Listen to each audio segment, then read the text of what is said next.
जहाँ पे मतलब नदियों की हालत तो बड़ी ही खराब है। बड़े बड़े उद्योग हैं तो वो अपना जो तरल अपशिष्ट है उसे प्रोसेस करे बिना ही नदियों में डाल देते हैं। हम बात करें मेजर जो लॉ है एनवायरनमेंट को लेके, जो प्रोटेक्शन को लेके, मेजर लॉ क्या क्या है?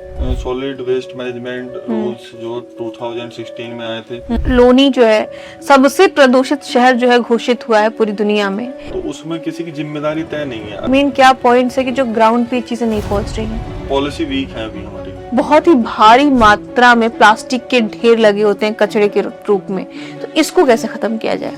पॉलिथीन बनाने वाली कंपनी पर कोई कार्रवाई नहीं होती। कहूँ कि आप सरकार हैं और सबसे बड़ी चीज अगर आपको चेंज करना हो एनवायरनमेंट के लिए तो क्या करेंगे? तो पहले तो पब्लिक की जिम्मेदारी तय करो। रियल लाइफ में कुछ ऐसा एग्जांपल देखा जहाँ पे मतलब बहुत बड़ा लूप होल हो पूरे सिस्टम में। एक तो हम रिसाइकिल नहीं कर पाते, हाँ। कलेक्ट नहीं कर पाते, उसके बावजूद भी बाहर की कंट्री से यहाँ वेस्ट इंपोर्ट हो रहा है। सोचिए भारत के लिए कितने दुर्भाग्य की बात है कि जब दुनिया में सबसे प्रदूषित शहरों का नाम आता है तो कई नाम सिर्फ भारत के होते हैं। इसकी जिम्मेदारी किसकी है, जनता की या सरकार की? इसके लिए भारत में क्या कानून है? क्या वाकई हम इसे लेके सीरियस हैं या नहीं? जो ये प्रदूषण बढ़ता जा रहा है, चाहे वो जल का हो, वायु का हो या मिट्टी का हो, हम उस पर क्या काम कर रहे हैं, सरकार उस पर क्या काम कर रही है, और प्रशासन की तरफ से उठाए गए पहल में क्या लूप होल्स हैं? आज इन्हीं सारे मुद्दों पर हम बात करेंगे क्योंकि ये मुद्दा हमसे और आपसे जुड़ा हुआ है और बहुत ही जरूरी है हमारे लिए भी और हमारे भविष्य के लिए। और इसके लिए हमने खास इनवाइट किया है रिसर्च स्कॉलर विशाल चौधरी जी को, जो कि जिज्ञासा यूनिवर्सिटी देहरादून में एक रिसर्चर हैं और एनवायरमेंट साइंस पर काम कर रहे हैं, जो कि वेस्ट मैनेजमेंट और लॉ पॉलिसीज पे काम कर रहे हैं। विशाल जी, बहुत बहुत स्वागत है आपका हमारे शो टॉक विद फील में। कैसा लग रहा है यहाँ पे? जी बहुत अच्छा लग रहा है और आपका बहुत बहुत धन्यवाद, टॉक विद फील का बहुत बहुत धन्यवाद कि मुझे यहाँ बोलने का अवसर आप लोगों ने प्रदान किया। चूंकि आप इतना अच्छा काम कर रहे हैं कि हमें लगा कि भाई ऐसे इंसान को तो बुलाना ही चाहिए, क्योंकि सरकारें कई सारी आती हैं, कई सारे लॉज भी बनते हैं, लेकिन एनवायरनमेंट जो है और उसको जो नुकसान हो रहा है, किसी भी सरकार का घोषणा पत्र उठा के देख लीजिए, कहीं भी उसका जिक्र नहीं होता। और मुझे ऐसा लगता है कि सबसे इम्पोर्टेंट चीज जो है अभी फिलहाल जिस पर ध्यान देने की जरूरत है वो एनवायरनमेंट को ही, जिस तरीके से प्रदूषण फैलता जा रहा है। तो मुझे लगा कि आप इतनी ज्यादा आरटीआई फाइल करते हैं, इतना अच्छा रिसर्च कर रहे हैं, तो क्यों ना आपके पास काफी कुछ आउटपुट होगा, तो क्यों ना इस बात पे बहस की जाए, बात की जाए। तो सर, इतने सारे लॉज हैं यहाँ पे इंडिया में, लेकिन वो ग्राउंड पे क्यों नहीं दिखते हैं? देखिए, हर बार जो नई सरकारें आती हैं, चाहे वो स्टेट में हो या सेंट्रल में हो, तो वो अपने हिसाब से एनवायरनमेंट को लेकर भी लॉ बनाती हैं। लेकिन दिक्कत ये है कि जो एनवायरनमेंट से रिलेटेड लॉ बनाए जाते हैं उनमें जो अधिकारी, उससे संबंधित अधिकारी रहते हैं, उनके लिए कोई जिम्मेदारी उनकी तय नहीं होती। जो पैसा एनवायरनमेंट प्रोटेक्शन के लिए सेंट्रल गवर्नमेंट या स्टेट गवर्नमेंट द्वारा जारी किया जाता है, वो पैसा या तो खर्च ही नहीं होता, वो ऐसे ही वापस चला जाता है, या फिर दूसरा यह है कि कई जगह, जैसे उत्तराखंड में अभी कैग की रिपोर्ट आई थी, तो उसमें जो कैंपा फंड बना हुआ है एनवायरनमेंट प्रोटेक्शन के लिए, प्लांटेशन के लिए, उस पैसे से कैग की रिपोर्ट में खुलासा हुआ कि उस पैसे से आईफोन खरीदे गए, लैपटॉप खरीदे गए। अच्छा। लगभग 13 करोड़ रुपए एनवायरनमेंट से अलग के कार्यों में ये अधिकारियों ने किया जी। तो अगर ये कैग रिपोर्ट में खुलासा हुआ भी है तो उसके खिलाफ एक्शन क्या लिया गया? अभी उस एक्शन की कोई पब्लिक रिपोर्ट किसी के पास है नहीं भाई। इतनी रिपोर्ट थी कि कैग की रिपोर्ट में खुलासा हुआ था कि 13 करोड़ के लगभग रुपए अन्य कार्यों में, गाड़ी में पेट्रोल डलाने के नाम पे अन्य कार्यों में लगा दिया। और जो प्लांटेशन हुआ भी था उसकी जो जीवित दर थी वो 33% थी। अच्छा। Total plantation. बाकी प्लांटेशन भी पौधे सूखे थे उसमें भी। अच्छा, तो लेकिन सर ये जो सरकार है, जो चाहे स्टेट की हो चाहे सेंट्रल गवर्नमेंट की हो, ये जब लॉ बना रही है तो उसको इम्प्लीमेंट करने का, उसको वॉच करने की भी जिम्मेदारी उनकी ही है। तो कहाँ पे हम लोग फेल हो रहे हैं कि ये चीजें नहीं देख पा रहे हम लोग? देखिए, जैसे मैं आप बताऊं कि जैसे नमामि गंगे योजना सरकार लाई गंगा नदी को साफ और स्वच्छ बनाने के लिए, लेकिन स्थिति पहले से भी अधिक भयावह है। कुछ पर्टिकुलर एरिया में गंगा नदी साफ हुई है, लेकिन उतना सफिशिएंट नहीं है। कानपुर में अगर गंगा की बात करें तो वहाँ पे गंगा की स्थिति बहुत ही भयावह है, मतलब नहीं है साफ वहाँ पे। वाराणसी में चीजें बेहतर हुई हैं, नो डाउट, लेकिन अगर कानपुर को देखें, कुछ ऐसे और सिटीज में हैं जहाँ पे मतलब नदियों की हालत तो बड़ी ही खराब है।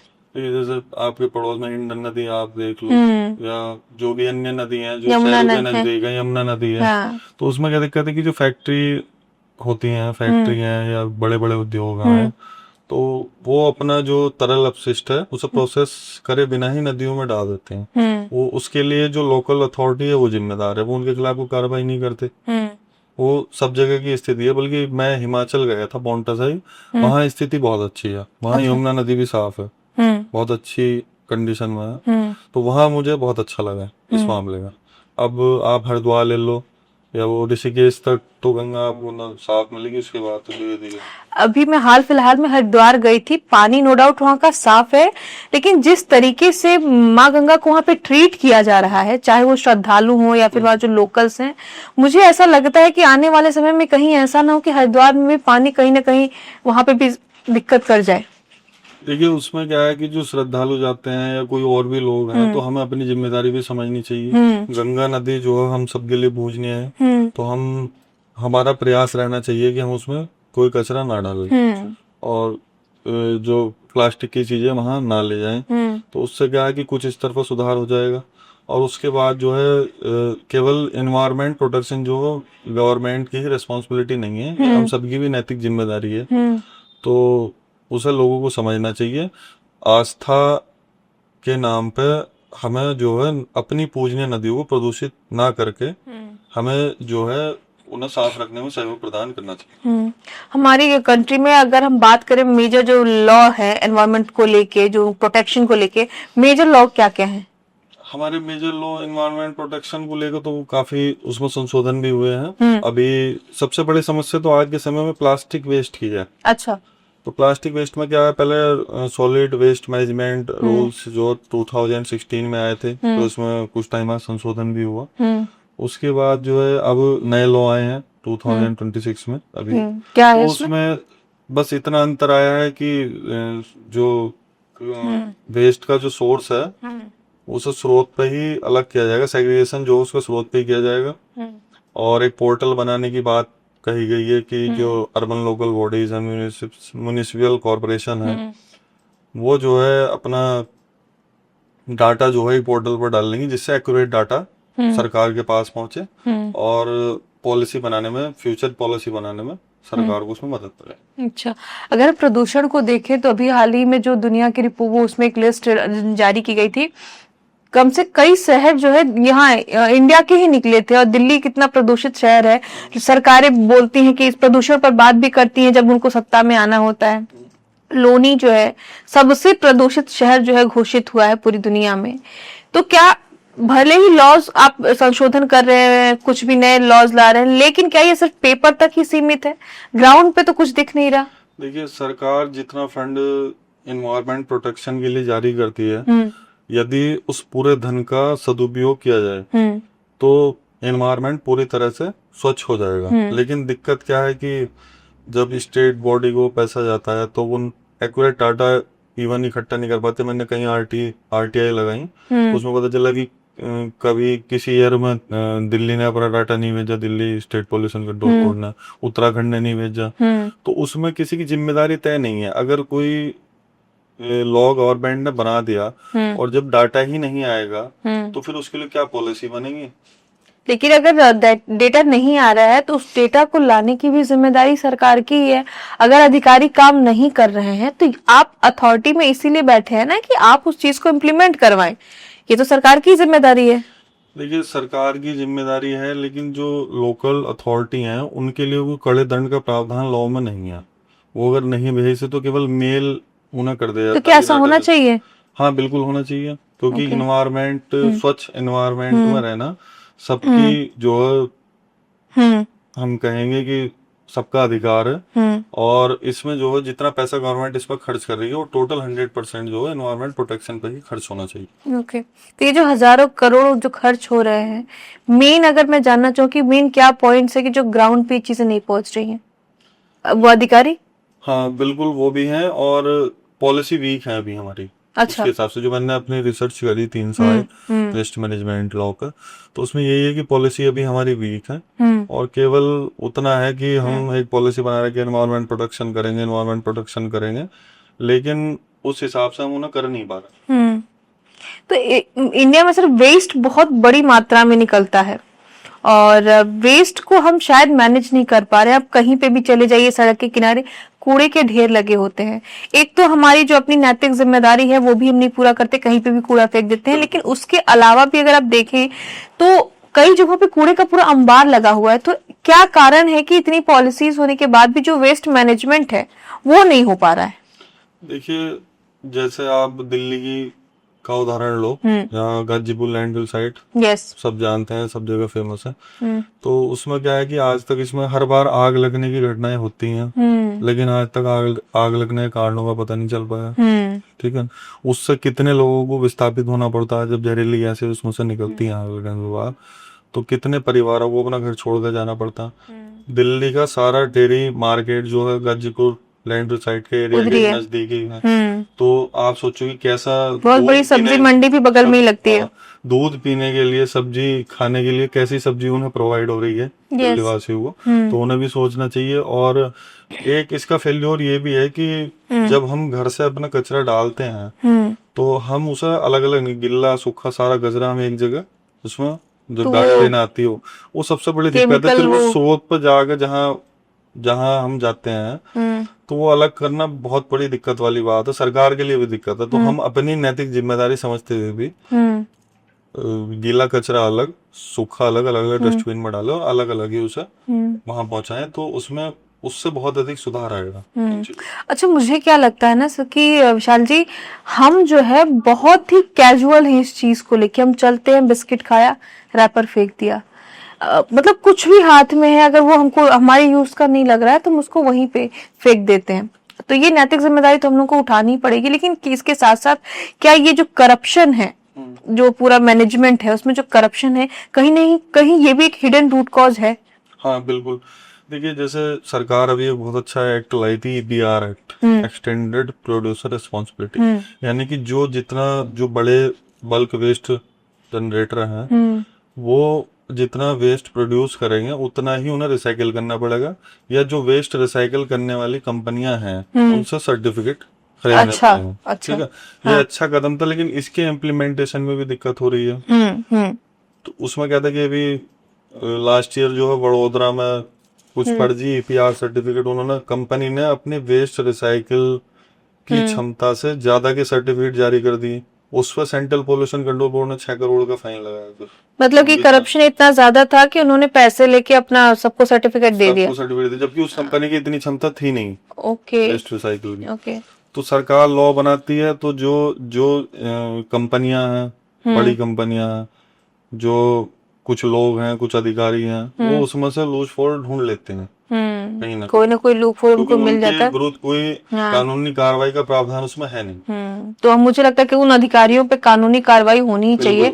हर एक इंसान जो करप्शन कर रहा है, चाहे वो अधिकारी हो चाहे नेता हो, सब पर जो है ये चीज लागू होनी चाहिए। आम आदमी पर भी वो लागू होनी चाहिए। आम आदमी तो मुझे लगता है कि कहीं ना कहीं उस पर लागू हो ही जाता है, वो अपनी जिम्मेदारी निभाए चाहे ना निभाए, जरूरत पड़ने पर उस पर कार्रवाई जो है हो ही जाती है।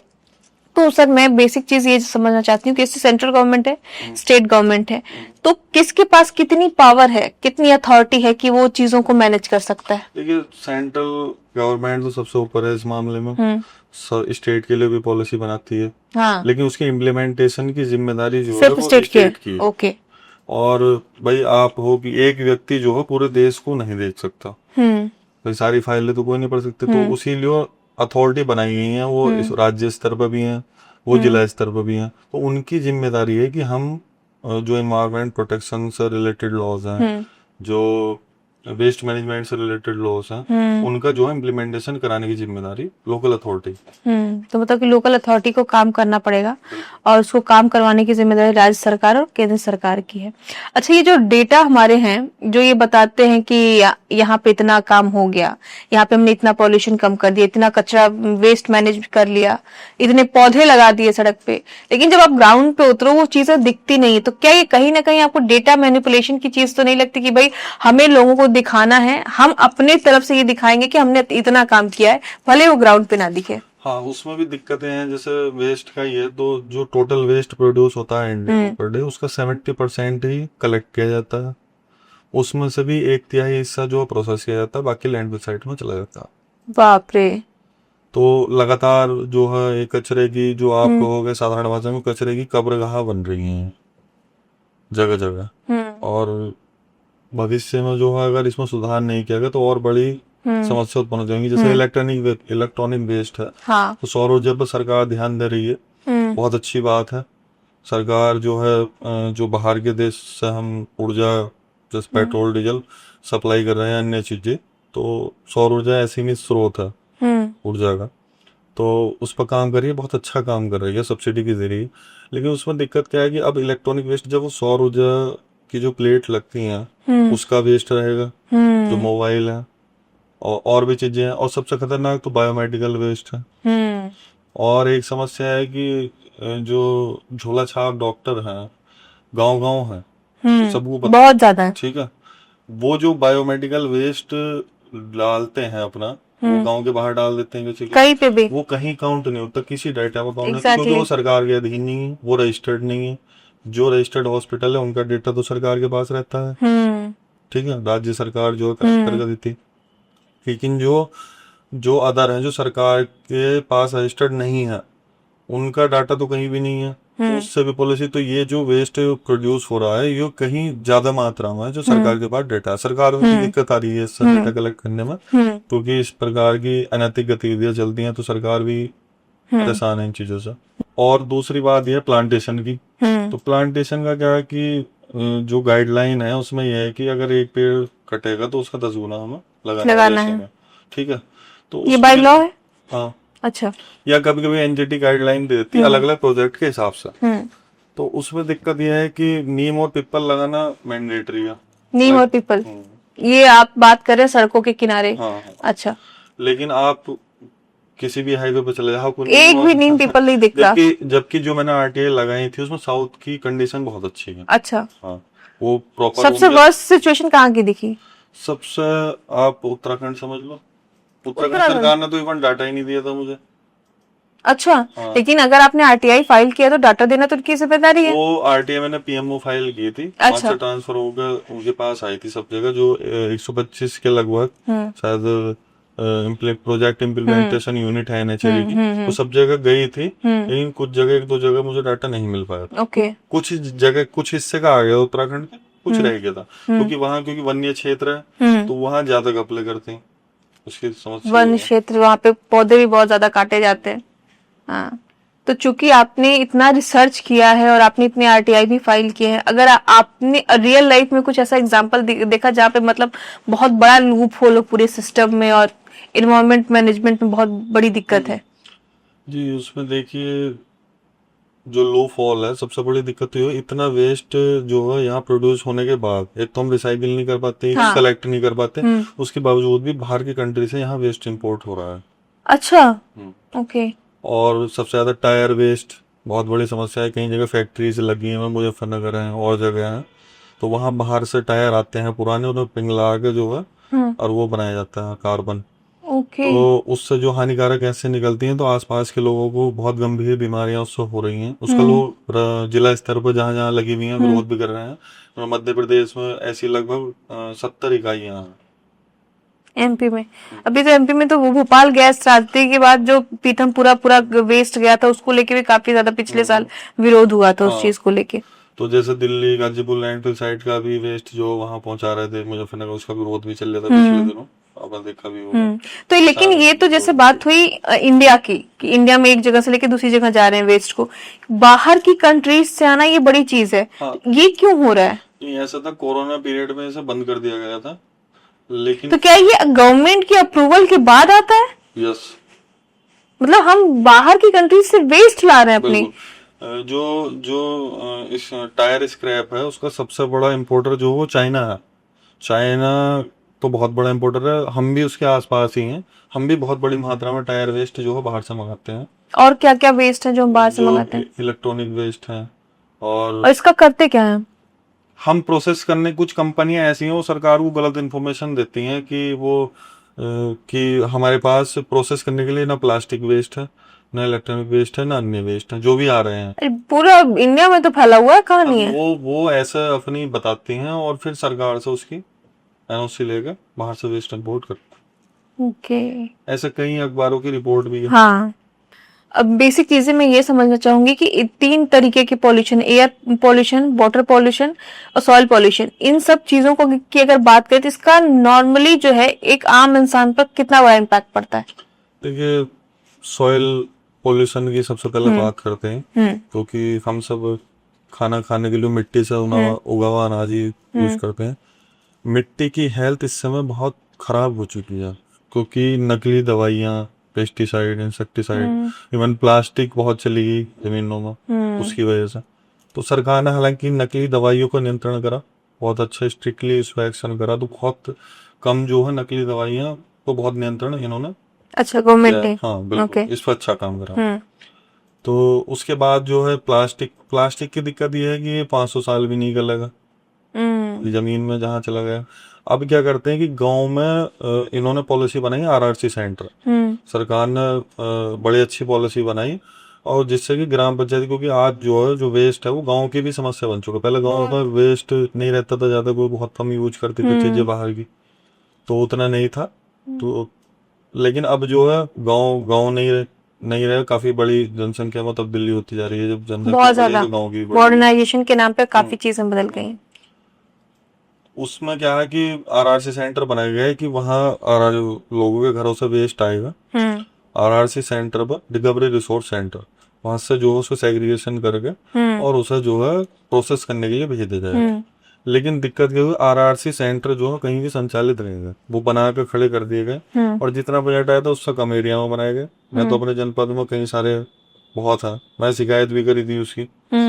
तो फिर जिस ग्राम पंचायत की शिकायत की थी, उसके पंचायत सचिव को आरआरसी सेंटर की फुल फॉर्म नहीं पता था।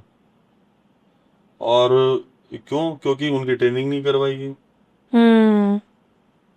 उन्हें बताया ही नहीं कि ऐसा कुछ। एक तो ग्राम पंचायत के जो सचिव थे वो तो ये कह रहे थे कि इस पे भी कोई कानून होते हैं क्या वेस्ट पे, होता तो नहीं। आज ही पता चला।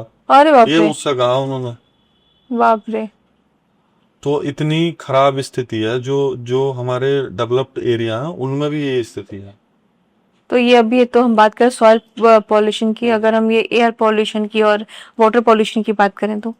देखिए, एयर पोल्यूशन की बात करें तो एयर पोल्यूशन में जो फैक्ट्री से निकलने वाला धुआं है, उससे दो दिक्कतें होती हैं फैक्ट्री लगने से। उससे वाटर पोल्यूशन भी होगा अगर वो सही तरह से संचालित नहीं होगी, और एयर पोल्यूशन भी होगा। एयर पोल्यूशन के लिए उन्हें जो है पर्टिकुलर, मैं अपनी राय, निजी राय दूंगा कि कम से कम किसी एक उद्योग, जो बड़ा उद्योग वहां लगे उस एरिया में, उसे कम से कम 2 हेक्टेयर लैंड जो है सरकार प्रोवाइड करे कि आपको यहाँ फॉरेस्ट एरिया डेवलप करना है। उससे जो है आसपास की स्थिति में सुधार आएगा। और जो उनका तरल अपशिष्ट निकलता है वो जो है बिना प्रोसेस के बाहर निकाल देते हैं। वो चाहे रात में निकाल लें, अब रात में अधिकारी कहाँ जाए, वो दिन में नहीं निकाल लेंगे। कुछ नदियां हैं, जैसे हमारे छुइया नदी एक पड़ती है अभी नॉर्थ के पास में, अच्छा। वो पूरी काली हो चुकी है बरसाती नदी में, मतलब पानी इंडस्ट्री वेस्ट की वजह से। उसके आसपास है। तो वो दिन में छोड़ते तो रात में उनके ऊपर थोड़े प्रतिबंध लगाए। अधिकारियों ने भी बहुत अच्छा उसमें काम करा कि उनके खिलाफ कार्रवाई करी, एक्शन लिया। लेकिन उन्होंने क्या करा कि अब रात में छोड़ दें। अगर जब तक उनके खिलाफ कठोर कार्रवाई नहीं होने की, अब जब कोई इंडस्ट्री जो किसी नदी किनारे, पहली बात तो लगनी नहीं चाहिए, बिल्कुल नहीं लगनी चाहिए। एक इंडस्ट्री तो नदी के बिल्कुल जस्ट बगल में लगी हुई है, बताइए उसकी परमिशन किसने दी? अब जो परमिशन देने वाला, अच्छा, सर लॉ है कि आप नहीं लगा सकते हैं? नहीं, हाँ उसमें 400-500 मीटर की। अच्छा, तो उतनी दूरी बना के चले, वो उतनी दूरी भी नहीं है? उतनी नहीं, बिल्कुल मुश्किल से 10 मीटर की दूरी है। बाप रे। तो अगर मैं ये कहूँ कि आपने अभी एक सॉल्यूशन बताया, कुछ ऐसे सॉल्यूशंस जो हैं कि इस पॉल्यूशन को कम कर सकें? हाँ, उसमें जैसे पेड़ वाला मैंने आपसे बताया कि एक बड़े उद्योग को एक लैंड दी जाए, या तो वो अपनी निजी जमीन पर, या फिर जो है गवर्नमेंट उन्हें जमीन प्रदान करे कि आपको फॉरेस्ट एरिया डेवलप करना है यहाँ। उससे क्या है कि एयर पोल्यूशन पर कंट्रोल होगा। और वाटर पोल्यूशन की बात करें तो ये है कि प्रोसेस किए बिना फैक्ट्री से वेस्ट बाहर ही ना निकले, या फिर कुछ कंपनियां ऐसा भी कर रही हैं कि वो अपना बोरवेल करके उसमें जमीन में वेस्ट डाल रही हैं तरह, तो वो जो साफ पानी है उसमें जाकर मिल रहा है, तो उससे क्या हो रहा है कि जो वाटर लेवल है वो और डाउन जाएगा और अब खराब भी हो जाएगा वो पूरी बिल्कुल। तरीके से। और लोगों को कैंसर जैसी बीमारियां हो रही हैं जिनके आसपास बहुत इंडस्ट्री है। फ्रीक्वेंट हो गई है अब तो कैंसर की बीमारी, मुझे लगता है किसी वजह से। और गांव वाले भाई, गांव के लोग जाएंगे कहाँ, वो तो उन्हें तो गांव में ही रहना भाई। जैसे आमतौर पर किसान परिवार रहते हैं गाँव में ज्यादा मात्रा में, तो वो कहाँ जाएंगे, वो तो अभी खेती छोड़ कर कहीं जाएंगे नहीं। तो इसलिए जो है सरकार को इस पर ध्यान देना चाहिए कि कम से कम कोई भी फैक्ट्री जो हो नदी के आसपास ना लगे। या आप जैसे कानपुर में आपने बताया, कानपुर में जो चमड़े की वो इकाइयाँ, वो कितना वेस्ट जो है गंगा नदी में डालती हैं, बहुत ज्यादा, उस किसी से छिपा हुआ नहीं है, लेकिन उनके खिलाफ जो है केवल बहुत छोटी छोटी कार्रवाई करके उन्हें छोड़ दिया जाता। इसका मुझे लगता है कि बहुत ही ऑर्गेनाइजेशनल होता है ना, कि ऑर्गेनाइज तरीके से चीजों को मैनेज किया जाता है। शायद इसी वजह से कि एनवायरनमेंट पे हम उतना ज्यादा बहुत क्लीन नहीं कर पा रहे हैं, क्योंकि लूप होल सिर्फ एक लेवल पे नहीं है, हर लेवल पे कुछ ना कुछ लूप होल्स जो है। चलोगे ऊपर तक जो लूप, हाँ, इन सारी चीजों में सबसे बड़ी चीज निकल के आती है कि प्लास्टिक जो है वो सबसे ज्यादा घातक हानिकारक है पूरी सृष्टि के लिए, पूरी प्रकृति के लिए। तो पहली चीज तो ये कि हम अगर प्लास्टिक को इस्तेमाल ना करना चाहें तो उसके एवज में क्या सब्स्टिट्यूट हम इस्तेमाल कर सकते हैं, कौन सा वो कौन सी वो चीज होगी। और दूसरी चीज, अगर हम प्लास्टिक जो अभी फैला हुआ है पूरे, अब मैं दिल्ली एनसीआर में रहती हूँ, मैं कहीं पे भी जाती हूँ बहुत ही भारी मात्रा में प्लास्टिक के ढेर लगे होते हैं कचरे के रूप में। तो इसको कैसे खत्म किया जाए? देखिए इसका सॉल्यूशन ये है कि पहली बात तो सिंगल यूज प्लास्टिक सरकार ने बैन कर रखी है, लेकिन प्लास्टिक बनाने जो पॉलिथीन बनाने वाली कंपनी पर कोई कार्रवाई नहीं होती। मैं वही कह रही हूँ कि कई जगहों पे देखिए ना आपकी, मतलब प्लास्टिक बैन कर दिया। अगर आपको प्लास्टिक बैन करना ही है तो आप उस कंपनी पे कार्रवाई करिए जो उसको प्रोड्यूस कर रहा है। वो अगर उसको प्रोड्यूस करेगा तो वो तो मार्केट में उसको उतारेगा ही। आप अगर बैन कर रहे हैं वो चोरी छिपे निकालेगा। तो मेन तो कार्रवाई ही होनी चाहिए कि आप उस पे करिए। उसे लाइसेंस ही नहीं मिलना चाहिए, और कोई अगर बिना लाइसेंस के चला रहा है तो सब बंद करा देना चाहिए, उसके खिलाफ कार्रवाई करनी चाहिए। जब कुछ कठोर कार्रवाइयां इन के खिलाफ होंगी तो फिर दूसरा खुद ही जो है बनाना बंद कर देगा वो लोग। तो मतलब क्या हम उसके अलावा अगर प्लास्टिक की जगह पे हम क्या इस्तेमाल कर सकते हैं?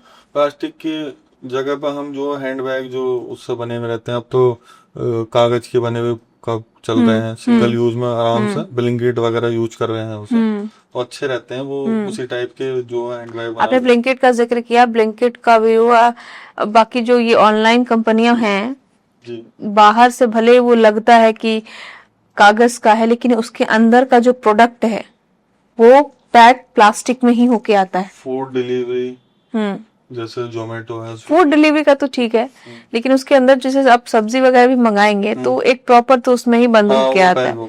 तो लेकिन मैं बाहर के हैंडबैग की बात कर रहा हूं कि मतलब मुझे ऐसा लगता है कि वो तो दिखावे वाली चीज हो गई कि मैं तो कागज का दे रहा हूं, मैं प्लास्टिक बंद कर दिया है। और जो आपने जिक्र करा कि जो वेस्ट है जगह जगह पड़ा मिलता है, उसका सॉल्यूशन ये है, एक तो जो कूड़ा बीनने वाले हैं उन्हें मुख्य धारा में लाना चाहिए। वो बहुत बड़ा सहयोग समाज के लोग कर रहे हैं कि जगह जगह से उठाते लेकिन हैं उनका कोई डाटा नहीं है सरकार के पास। तो कम से कम जिला स्तर पर ऐसे लोगों का डाटा बने और उन्हें सुविधाएं उपलब्ध कराई जाए, उन्हें ग्लव्स उपलब्ध कराए जाए, प्रॉपर ड्रेस उपलब्ध कराई जाए, तो वो बहुत सहयोग जो है वो भी मोटिवेट होंगे इस चीज को करने के लिए कि मैं जो काम कर रहा हूँ अच्छा कर रहा हूँ। वो हीन भावना से उस काम को नहीं करेंगे। बिल्कुल बिल्कुल। और कम से कम एक म्युनिसिपल कॉर्पोरेशन में कम से कम 5 वार्ड जो है जो एनजीओ काम कर रहे हैं वेस्ट के लिए, उन्हें जो है एक वार्ड जो दिया जाए कम से कम।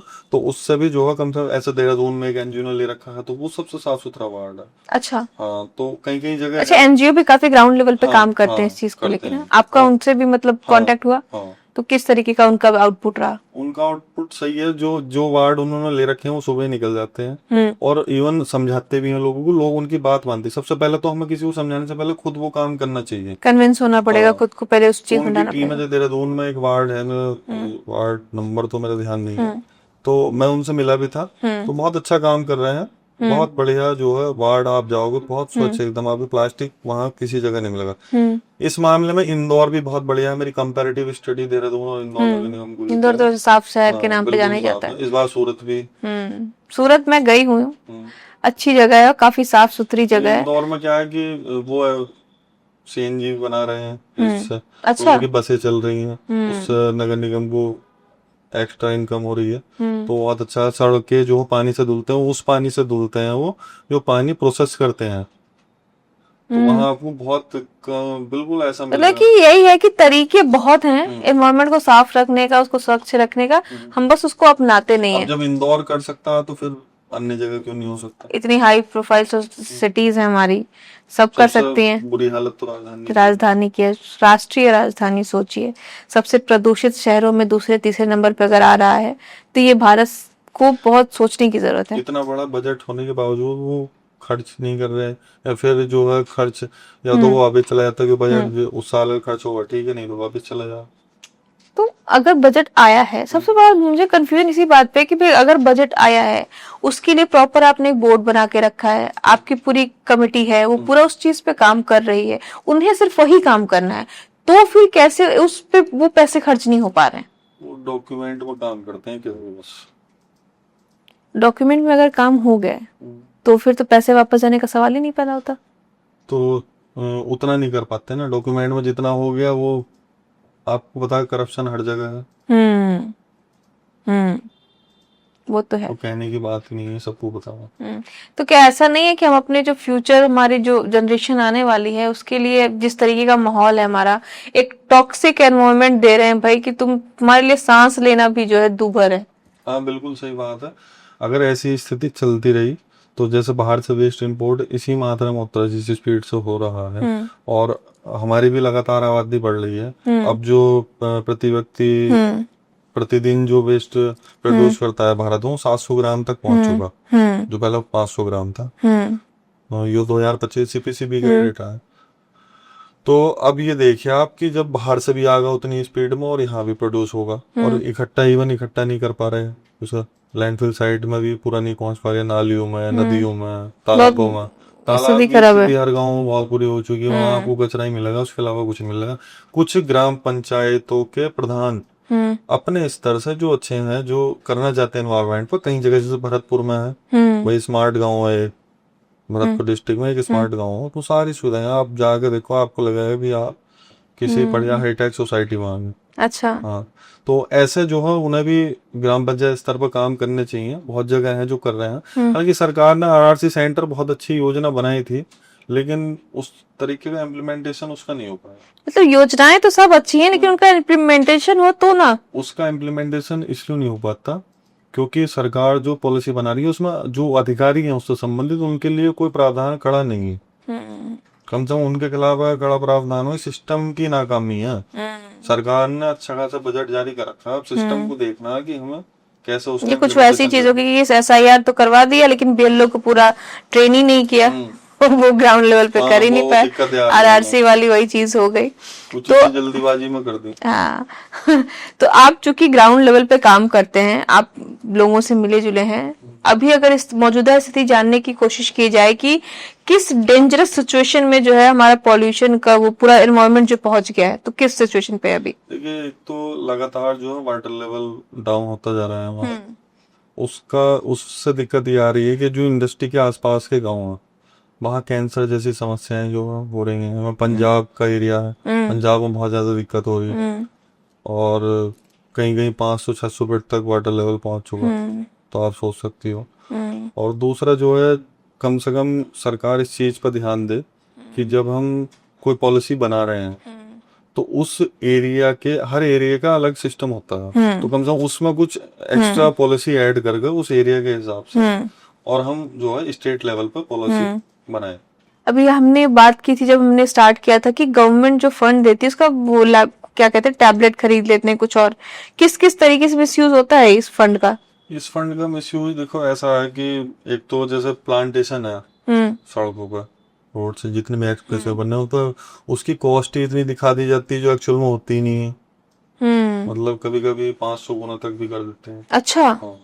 तो क्या गवर्नमेंट को ये रियलाइज नहीं होता कि भाई इतना कैसे हो सकता है? नहीं नहीं, गवर्नमेंट को रियलाइज किया, जो कुछ लोग सत्ता में ईमानदार लोग भी हैं, ऐसा नहीं है, लेकिन उन तक तो वो सही बात पहुंचाते ही नहीं है। जो शीर्ष नेतृत्व है हमारी सरकार का, उन तक तो वो बातें पहुंचती नहीं है। वो अधिकारी अपने स्तर पर जो भी करना है करके और भेज देते हैं रिपोर्ट। ठीक है। क्योंकि सरकार को तो देखो बाहरी सुरक्षा से देश की आंतरिक सुरक्षा भी देखनी है, बहुत सारी चीजें हैं जो सेंसिटिव मैटर हैं, तो उनमें ज्यादा सरकार व्यक्तिगत रूप से ध्यान देती है। लेकिन अब उस चीज के लिए तो उन्होंने अधिकारी अपॉइंट कर रखे हैं, तो कम से कम उन्हें सोचना चाहिए, एक नैतिकता तो सबके अंदर होनी चाहिए। तो ये अकाउंटेबिलिटी इतनी वीक क्यों है? जिसको ये जिम्मेदारी मिली है उन पर भी एक्शन होना चाहिए, जो भी चीजें, ये अकाउंटेबिलिटी जो है कि इतनी ज्यादा वीक क्यों है? देखिए, जो पॉलिसी बनती है उसमें दिक्कत ये है कि वो एक ही ढर्रे पर चल रहे हैं। अभी इसे जो मैं कहूंगा कि वो मजाक में ले रहे हैं, क्योंकि जो जो एलिट क्लास वर्ग है उनका ये सोचना है कि हमें मतलब है हमको इतने अच्छे इन्वायरमेंट बनाते हैं, ठीक है। और दूसरा जो समस्या क्या है कि जो गांव देहात के लोग हैं या जो शहरों में भी मिडिल क्लास है, लोअर मिडिल क्लास, भाई वो इस समस्या से जूझ रहे हैं, ठीक है। तो उनके लिए पॉलिसी बनाने वाला कोई नहीं है ना। तो अगर ये जो मिसयूज हो रहा है, ये जो चीजें अधिकारी जो बहुत ज्यादा लापरवाही कर रहे हैं, क्या इसके लिए बहुत ज्यादा स्ट्रिक्ट लॉ की जरूरत है और इससे सिचुएशन बेटर होगी? हाँ, अगर स्ट्रिक्ट लॉ बनेंगे और किसी अधिकारी की जिम्मेदारी तय होगी, उनके खिलाफ यदि वो उस जिम्मेदारी का निर्वहन नहीं करते हैं, तो उनके खिलाफ यदि एक्शन हुआ करे तो उससे अन्य लोगों को सीख मिलेगी। उससे क्या फायदा होगा कि लोग फिर जो जो योजनाओं का जो इम्प्लीमेंटेशन है, जो लॉ बने हुए हैं, उनका सही तरीके से होगा। उससे कम से कम सिचुएशन मेरे हिसाब से 50% अपने आप ठीक हो जाए। ओके, तो ये तो बात हुई सरकार की। इसमें पब्लिक जो है उसकी भागीदारी कितनी जरूरी है? ये पब्लिक की तो सबसे बड़ी भागीदारी इसमें है, क्योंकि जब हम कोई वेस्ट, सरकार भी के सामने भी ये दिक्कत है कि जो कचरा है, यदि हम गिल्ला, सूखा, बायोमेडिकल वेस्ट या हजारडस वेस्ट कुछ भी है, तो वो सारा डस्टबिन आप सबके घर में एक ही मिलेंगे मोस्टली, वो सारा उसमें ही करा, वैसे ही पलट दिया।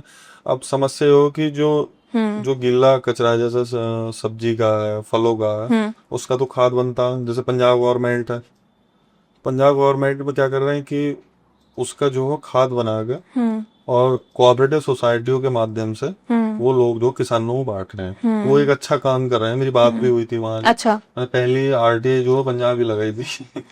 आपने सबसे पहले वहीं पे लगाया था? ठीक है, अच्छी चीज है कि सरकार और अधिकारी की तरफ कुछ अच्छे काम हाँ, किए रहे हैं। अच्छे काम कर रहे हैं वहाँ। तो अगर कई जगह और भी अच्छे काम कर रहे हैं, जैसे साउथ का मैंने आपको बताया, साउथ में अगर प्लांटेशन होता है तो नीम है, पीपल है, अन्य पेड़ है, तो वो प्रॉपर डाटा उनके पास है और वह वहाँ स्थिति ग्राउंड पर बहुत अच्छी है। नॉर्थ में इतनी दिक्कत क्यों है? नॉर्थ में इतनी दिक्कत इसलिए भी है कि हम अभी अपनी जिम्मेदारी को समझ नहीं पा रहे। नैतिक जिम्मेदारी को नहीं समझ में, मुझे लगता है कि एक वैचारिक जो होता है हमारा, एक, अब मैं वो शब्द नहीं कर पा रही हूँ, कि एक विवेक जो होता है उसको हम लोग नहीं। बिल्कुल, वहाँ देखो एजुकेशन रेट परसेंटेज ज्यादा है साउथ में, और यहाँ की पॉलिटिक्स में वहाँ की पॉलिटिक्स में भी अंतर है। यहाँ किसी और चीज के नाम पर वोट डलते हैं, वहाँ विकास के मुद्दे वोट डलते हैं, तो बहुत सारी चीजें हैं, तो इसलिए नॉर्थ और साउथ का यही अंतर है। वो तो अलग मुद्दा है, अभी काफी कुछ उस पर चल भी रहा है। अगर मैं आपको सपोज सरकार में कहूँ कि आप सरकार हैं और सबसे बड़ी चीज अगर आपको चेंज करना हो एनवायरनमेंट के लिए, तो क्या करेंगे? सबसे पहले तो हमें चेंज करने की जरूरत है स्वयं। सबसे पहले तो पब्लिक की जिम्मेदारी तय करो। अच्छा। उसके बाद जो है, जो फैक्ट्री है जो हमारी नदियां प्रदूषित कर रही हैं, उन पे एक्शन होना चाहिए स्ट्रिक्ट। जो फैक्ट्री जो है वेस्ट डाल रही है नदी में, उसे बंद कर देना चाहिए बिल्कुल पूरे तरीके से। जब ऐसी कार्रवाइयां होंगी तो वो खुद ही जो है उसमें सुधार आएगा। ठीक है, लेकिन ये एकदम से भी नहीं हो सकता, होगा धीरे धीरे। यस। अगर वेस्ट मैनेजमेंट को मैं चाहूँ कि यहाँ पे जो है उसको इम्प्रूव किया जाए प्रैक्टिकली, तो कैसे कर सकते हैं? देखिए, वेस्ट मैनेजमेंट को इम्प्रूव करने के लिए जो फंड आता है, पहली बात तो 100% फंड जो है वेस्ट मैनेजमेंट में ही लगना चाहिए। दूसरी बात यह है कि वार्ड वाइज जो है एक अलग से कमेटी बनानी चाहिए, उसमें कम से कम 5 या 10 वार्ड बनाना चाहिए जो उनकी मॉनिटरिंग करें। ठीक है। और वो रिपोर्ट जो है फिर नगर निगम, जो मैं दिल्ली की बात करूं तो वो होना दें। इस तरीके से जो हम वेस्ट मैनेजमेंट बहुत अच्छे तरीके से कर सकते हैं। ओके, और इसमें यूथ का क्या रोल होगा? देखिए, यूथ का तो जब भी कोई क्रांति आती है, चाहे वो किसी भी तरीके की हो, उसमें यूथ का बहुत बड़ा रोल होता है। तो यूथ जो है, क्योंकि जो हमारे बुजुर्ग हैं वो हमें एक अच्छा एनवायरनमेंट देख के गए थे, लेकिन उसे खराब करने वाले हम ही लोग हैं। वो अच्छी जमीनें देख के गए थे हमें, वो अच्छी हवा, अच्छा पानी देख के गए थे, लेकिन उसे करने वाले हम ही हैं। तो हम भी अपना प्रयास करें कि हम कम से कम प्लास्टिक यूज करें। और जैसे आप कंपनियों की बात करें तो कोको कोला है, पूरी दुनिया के प्लास्टिक वेस्ट का अकेले 11% प्रोड्यूस करती है, क्योंकि पानी के बाद सबसे ज्यादा पी जाने वाली मतलब कोल्ड ड्रिंक ही है। चाय या कोल्ड ड्रिंक। ओके, ये बड़ी उससे चीज है। दिक्कत है। पेप्सी जो है 5% करती है। अच्छा। पेप्सी कंपनी, कोको कोला के कई ब्रांड आते हैं ना, वैसे तो उसमें केन वगैरह भी उनका आता है।